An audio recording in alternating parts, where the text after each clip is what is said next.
students, today we are going to discuss the last part of this chapter, that some activities of UNO. So in the last classes we discussed about the different organs, objectives of UNO. Today we are going to discuss about some activities of UNO. So the first one, Millennium Goals. Millennium Goals means for the year of 2000, all the member nations of UNO, they plan various programs. Up to 2000, they have to achieve these goals. According to that way, they plan main programs. So they make a list of programs for these Millennium Goals. First one, to eliminate poverty and hunger. So you know that one. Many of the third world countries, especially many African countries, so they are under poverty. So according to this program, we have to remove the poverty and we have to provide them some basic facilities. Like that, one objective is there for this Millennium Goal. Second one, providing the primary education for all. Maybe for our India, when we are listening about this primary education, I think we are getting primary education.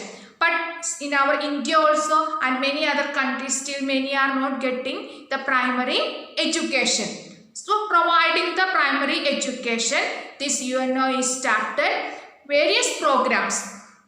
That is also one of the important goal of the UNO.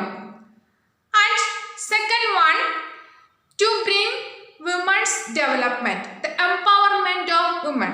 So when we learn about the sixth lesson, in 1975, UNO is declared as the Women's Year and lot of programs they introduced for the development of females that we learn. So these all are part of this development of women or women empowerment.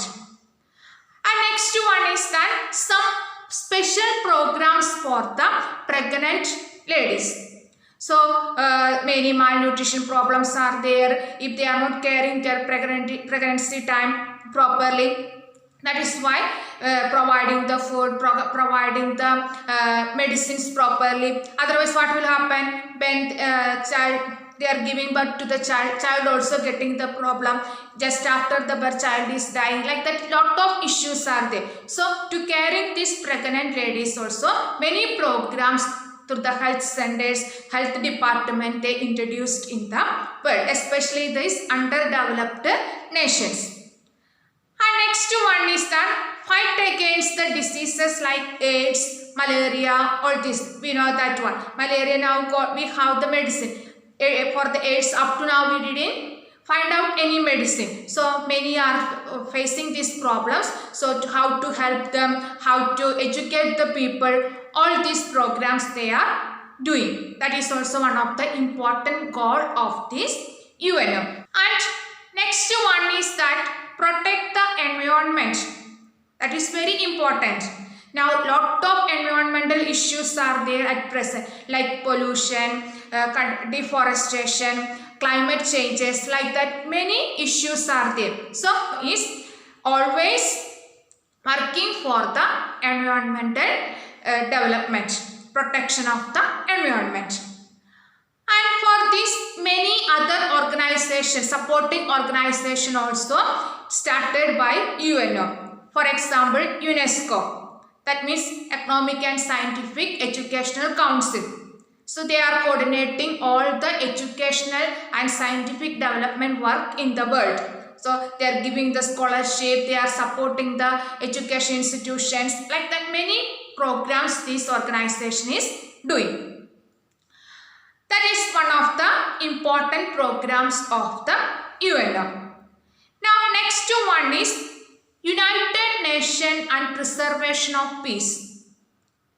You know that one, the main objective of the UNO is that establish international peace. So every year, every time the UNO is doing many activities to support this one, to establish peace in the world and trying to solve all the issues without war.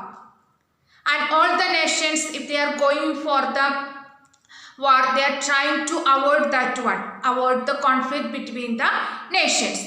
That means this UNO is always supporting the peacekeeping activities and trying to establish the peace in the world. That is the main purpose of the establishment of UNO. See, at this present, they are doing that one well.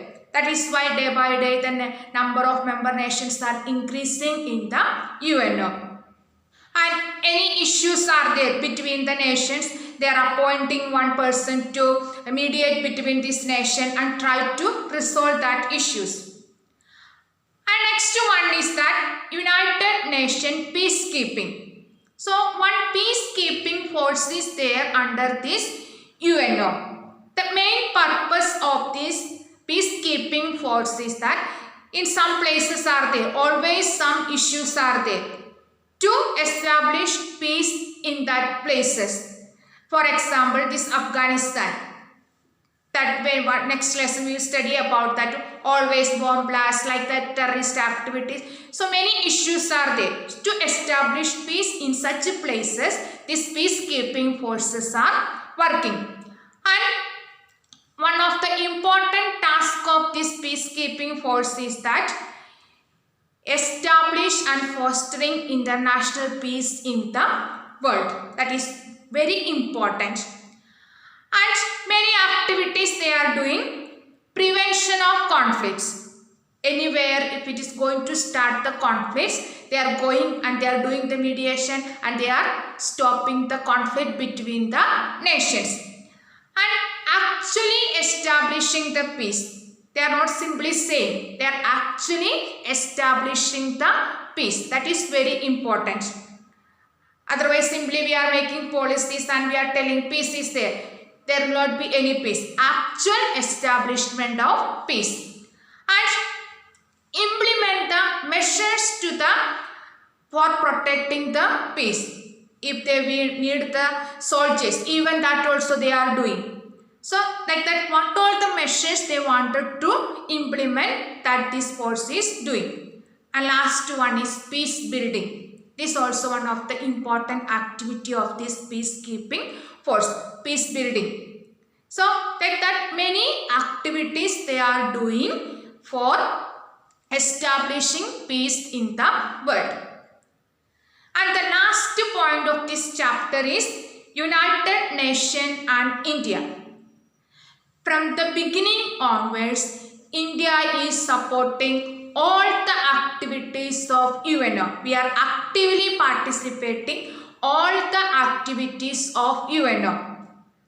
So, the policy of disarmament, decolonization, for all these programs, India is actively participating in UNO. And in 1946, the first time one country is raising voice against the racial discrimination in the UNO, that is India. So, like that, we also face that problem that based on the color, that discrimination is there, racial discrimination. So, India is first raised the voice in the General Assembly about this racial discrimination in 1946. So, that time we didn't get the independence. Still, we are there in that movement. So, that organization, that time we asked about this racial discrimination. And India is sending the troops to the peacekeeping force. Troops means the small military groups are there. So, small groups of the soldiers. So, India is sending our troops to supporting the peacekeeping forces of UNO. That such a way we are cooperating all the activities of UNO from the beginning onwards. And India is always supporting this UNO by solving the issues in a peaceful way. That also one of the important work of India. That means India is always supporting the activities of UNO. So, these are the main points of this lesson. Now, the next class, let's discuss about the new lesson.